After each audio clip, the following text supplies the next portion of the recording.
Баршаңызға қайырлы күн достар. Менің арнама қош келдіңіздер. Бүгін біз осындай керемет, денсаулыққа өте пайдалы асқабақтан ханым тамағын немесе ораманнан деп те атайды тағамын жасайтын боламыз. Алдыменен менің арнама тіркеліп, лайк басып кетуді ұмытпаңыздар. Сол кезде менің әрбір шығарған контентімді алғашқылардың бірі болып көретін боласыздар. Бұл тағамды жасау үшін алдыменен қамырын илеп аламыз. Шамаменен 600 граммдай ұн, 2 жұмыртқа, одан кейін тұз қосылған жылы су. Тұз қосылған жылы суымызды жайлап құйып отырып, қамырымыздың басын біріктіріп илеп аламыз. Қамырымыз өте қатты да емес, өте жұмсақ та емес, орташа болып илену қажет. Мінекей мен қамырымды илеп болдым. Енді салафанға салып, біраз уақытқа қамырымызды тындырып қоямыз. Алдын ала мен барлығын турап дайындап қойғанмын. Пияз, асқабақ және мінекей дәмдеуіштер бәрін дайындап қойғанмын. Шамаменен үлкен 4-5 пияз, сосын кішкене асқабақ және етімді дайындап қойдым.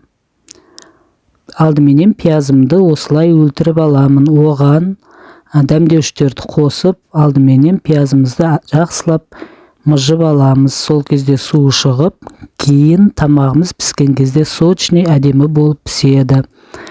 Қызылдәрі, қара бұрыш және тұз салып жақсылап пиязымызды езіп болғаннан кейін, оған етімізді және асқабағымызды қосып, жақсылап осылай араластырып аламыз. Одан кейін 50 граммдай сұйық майымызды құйып, осылай бәрін жақсылап араластырып, дайындап қоямыз. Мінекей менің ораманнанға салатын салмам дайын болды. Енді оны бір шетке қойып қоямыз. Осы уақыт аралығында біздің қамырымызда біраз тұрып, жақсылап тынды. Енді кішірек 2 зуала қылып, осылай дөңгелектеп аламыз алдыменен. Тағы да кішкене тындырып аламыз да, одан кейін қамырымызды жаямыз. Қамырымызды жайған кезде кішкене ұн себеле отырып, осылай жұдырықтың көмегіменен қамырымызды осылай жаймалап аламыз. Жұдырықтың, саусақтың көмегіменен. Одан кейін оқтауымызды қолдана отырып, қамырымызды айландыра отырып, қамырымызды жайып аламыз.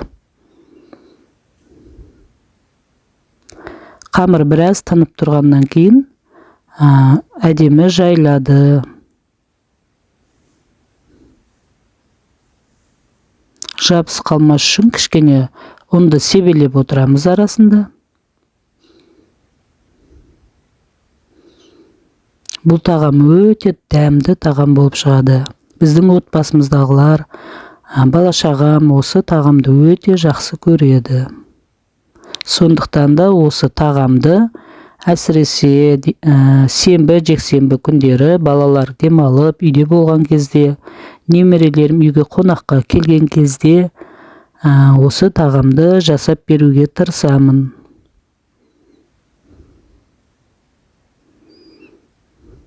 Бұл тағамды жасаған кезде балаларға тамақ же деп қайта-қайта айта берудің қажеті жоқ. С удовольствием дейді ғой, өздері қатты қалап тұрғандықтан өте жақсы жейді осы тағамды. Мінекей қамырымызды жайып болғаннан кейін қамырымызды 2-ге бөліп аламыз. Тура ортасынан 2-ге бөлеміз. Одан соң қамырымыздың бетіне сұйық майды жағып шығамыз.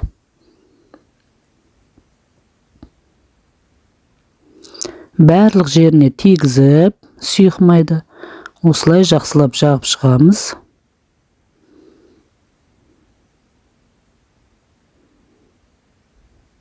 Одан кейін жаңағы дайын болып тұрған салмамызды бетіне бір тегіс қылып жаямыз. Барлық жерінде бір тегіс болып жайылу керек.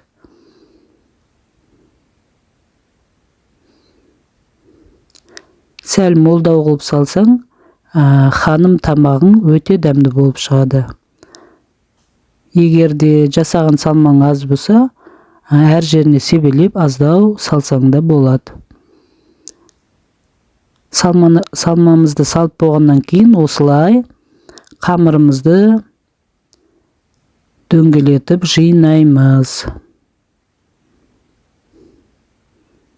Жақсылап осылай жинап болғаннан кейін алдын ала май жағылған мантоваркамыздың табақтарына саламыз дайын болған тамағымызды. Сосын бұл ораманың да үстіне сұйық майымызды жағып шығамыз. Сол кезде піскен кезде орама нанымыз бір-біріне жабыспай әдемі болып піседі, әрі дәмді болады. Мінекей алдын ала қойып қайнатып қойған суымызға енді орама нанымызды қоямыз. Бетін жауып қоямыз. Шамаменен 45-50 минутта біздің орама нанымыз, ханым тамағымыз дайын болады. Мінекей біздің тамағымыз дайын болды. Кешкі тамағымызды ішкелі жатырмыз.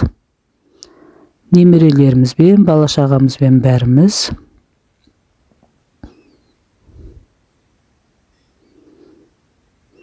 Өте керемет болып шықты, өте дәмді. Мінекей қараңыздар, жұмсақ, әрі сочный, күшті болып шықты.